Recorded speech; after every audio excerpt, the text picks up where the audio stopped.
ushobora kuba warumvise ko iyo ugiriye neza abandi ubisanga imbere. Ibi ni ukuri, kandi rimwe na rimwe hari ubwo agakorwa k'ineza gato cyane gashobora kukuviramo umugisha uremereye. Uyu munsi inkuru ngiye kukubwira irongera kukwibutsa icyiza cyo kuba umuntu ufite ubumuntu. Wari umunsi usanzwe nk'indi yose, byari 11 z'umugoroba, akazuba karavaga ariko gatangiye kurenga gake gake. Nari kumwe n'umugabo wanjye n'umwana dutembereye muri parike. Ikirere cyari kimeze neza, turimo duseka tugenda dukina mu muhanda. Mu gihe aho hantu twari turi kuhagirira ibihe byiza, ako kanya twagiye twumva umugore avugije induru cyane ariko bikomeye nk'utewe icyuma. Umugabo wanjye ataranatekereza kabiri yahise yiruka atabaye agana hiryo jwi riturutse. Nanjye ako kanya mbantera uyu mwana wanjye turamukurikira, ariko icyo nabonye nk'umubyeyi cyankuye umutima. Ni umugore uri hagati y'ibisambo bibiri, kimwe kirwana no kumwambura isakoshi, umugore nawe ayikomeyeho cyane, ikindi nacyo kirimo kigerageza kumupfuka umunwa kimufatiye icyuma ku ijosi. Umugore w'intege nke rwose urimo ugerageza kwirwanaho.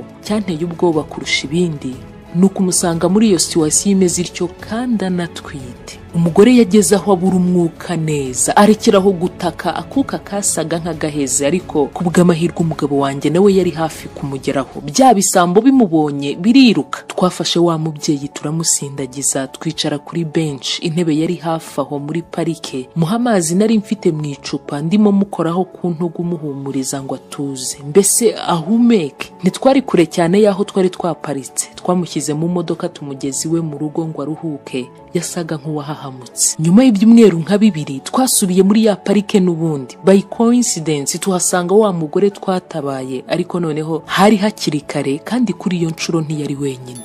Umugabo waramukanya n'uwanjye ati, mwarakoze cyane kuhambera kandi rwose nzabizirikana. Ahubwo niba nta kibazo mwanyemerera tugasangira iyi weekend itaha,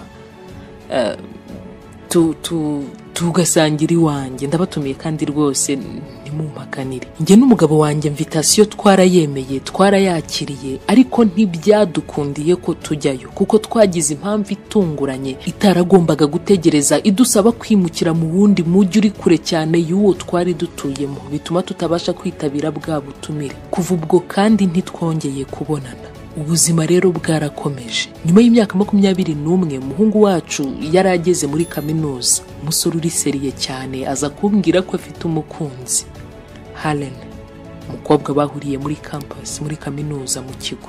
Nabanje kugira ngo ni bimwe bya copinage by'abana, ariko umuhungu wanjye nta mikino yari arimo, ndetse yaramuzanye aranamutwereka mu rugo.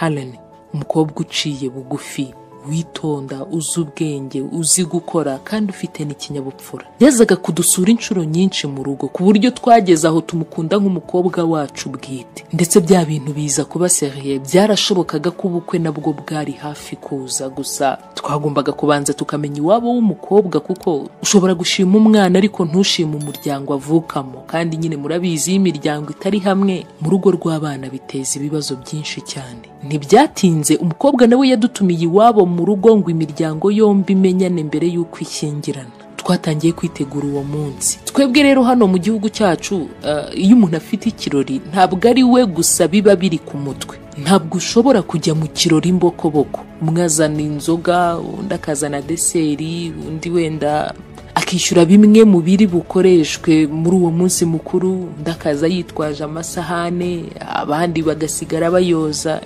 Nta muntu utagira icyamara mu munsi mukuru, uba ari uwanyu mwese kandi mugomba kuwugiramo uruhare. Ikirori cyagombaga kuba kuwa gatandatu. Nanjye rero kuwa gatanu nimugoroba ntangira gutegura salade tuzarya. Umugabo wanjye nawe ubwo hirya karanze inyama tugomba kujyana. Turimo tuganira, duseka, dusererezanya, yatangiye gukorora, ariko noneho mbona ni mu buryo budasanzwe. Atangira kwifata ku mutima cyane.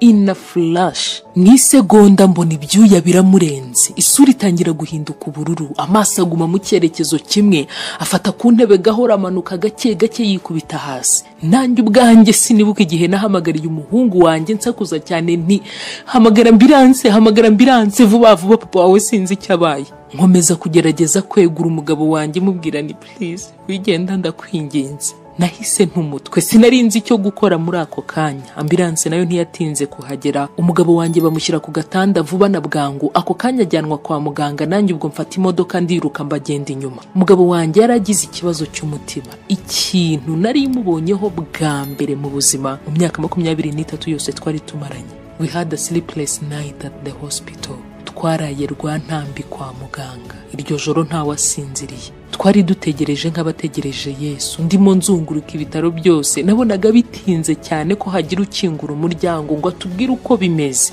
Ariko Dr. aje nawe amakuru ntiyabaye meza. Umugabo wanjye yari akeneye gukorerwa operasiyo ihenze cyane kandi byihutirwa. Nta mafaranga yishyura twari bubone, kabone nubwo twagurisha inzu twabagamo ndetse n'imodoka n'ibyo dufite byose, yewe amafaranga ntiyari bugwire. Natangiye guhamagara inshuti n'abavandimwe, abo nzi nabo ntazi, mbabwira uko bitugendekeye ngo byibuze hagira uturwanaho. Abandi nabo bakangira inama yo gushaka abavolonteri ngo badukoreshereze fundraising. Helen, girlfriend w'umuhungu wanjye, nawe ntiyatinze kuhagera. Iryo joro ryose twararanye hanze, nawe adufasha kurira. Umuhungu wanjye we wabonaga nta kibazo, atarira ari calm, ariko kwimyoza buri kanya. Ibipfunsi yari matera ku nkuta z'ibitaro nibyo byonyine byabashaga kukwereka uburyo nawe ahangayitse. Kuva uwo munsi rero nguko uko aho nita mu rugo hahindutse mu bitaro, nkahirirwa nkaharara, ndi kuri telefone buri kanya, ndimo ndavugana n'abari mu gihugu no hanze yacyo, ngerageza gushaka uburyo nabasha kubona inkunga.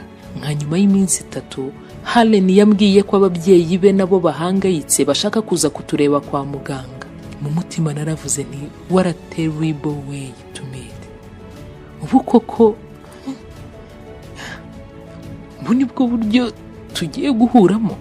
Natekerezaga ko tuzahura turimo dusangira ifunguro ry'ijoro, tunywa champagne, twumva akaziki kameze neza, duseka tunezerewe. Sinigeze na rimwe ntekereza ko tuzahurira muri iyo situation imeze ityo, amaso yanjye amaze kubibishirira kubera amarira. But of course I couldn't say no. Sinari buhakane, nta kundi nari bubigenze. Mu masaha 2 gusa bari bahageze. Narishimye kumva ko ntakiri njyenyine, njye n'umuhungu wanjye gusa muri iyo situation, ariko nanone sinashoboraga no kubareba mu maso, ndimo numva intambwe z'ibirenge byabo muri koridoro. Nari imbabaye bigaragara, numvaga ntashaka rwose uwo duhuza amaso. Bangezeho turibwirana, Helen nawe aradupresenta, ariko nkumva ndi shy. Mu by'ukuri numvaga ntazi uko nifata guhura bwa mbere n'ababyeyi b'umukunzi w'umuhungu wanjye mu kibazo nk'icyo ngicyo. Ariko nanone nta yandi mahitamo nari mfite ako kanya.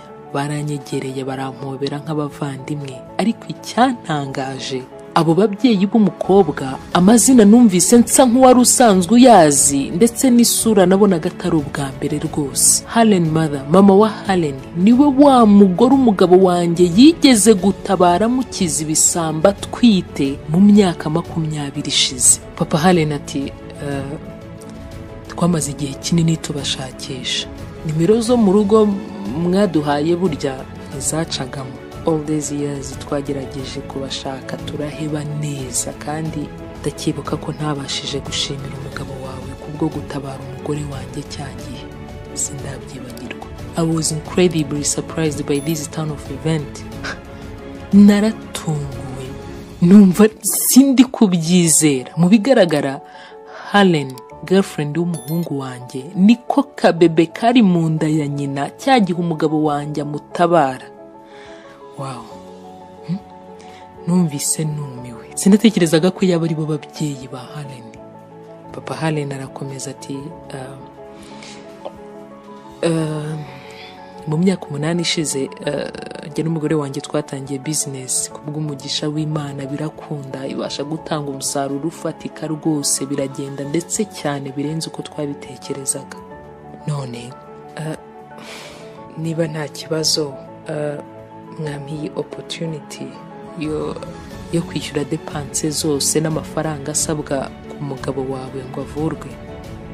It's on me today. Byose nyemerera mbikore. Wabona wenda bari bwo buryo Imana ishimye bwo kubasha kumushimira, ariyo mpamvu wenda cya gihe bitakunze kuko nta kintu kinini nari bumumarire yarono niko mbitekereza buri kimwe cyose gisabwa bakimukorere fagitire mu zindi. I just couldn't believe my ears. Nagize ngo hari ndumviranye, narishimye, navugije induru, narapfukamye nshima Imana, ndabahobera, ndiruka mu bitaro bagira ngo ndasaza. Nibwo bwa mbere numvise umunezero nk'uwo mu buzima. Mama Helen ati humura rwose, ubu turi umuryango, tugomba gufatanya. Helen ubwo aho yarari ahoberanye n'umuhungu wanjye, bombi barimo barira, twese twabonaga ari ibitangaza. What a day. Mbega umunsi ntazibagirwa. Nyuma y'iyo operation umugabo wanjye gahoro gahoro yabashije gukira. Imyaka 2 irashize ubu. Uyu munsi kandi turaserebura anniversaire y'umwaka umwe abana bacu bamaze bashyingiranwe, ndetse vuba aha we are going to be called the grandparents. Vuba aha turabona nakuzukuru. I'm so proud of my son. Ntewe ishema n'umuhungu wanjye wakuze vuba cyane muri icyo gihe cy'ibyo byose bitari bitworoheye, ndetse uyu munsi akaba ari umugabo uri serieux kandi uri responsable kuri famille ye. N'umugabo uzi, uyu munsi n'umugabo nyamugabo uzi icyo kuzuza inshingano muri famille ye bisobanura. N'ibyishimo ntabasha kugusobanurira kugira support system nk'iyo hafi yawe, abantu bashobora kukugeraho mu kanya nk'akumurabyo when you really need them, muri cya gihe ubakeneye bikomeye. Inama y'umunsi: no act of kindness, no matter how small, is ever wasted. Nta neza ipfa ubusa.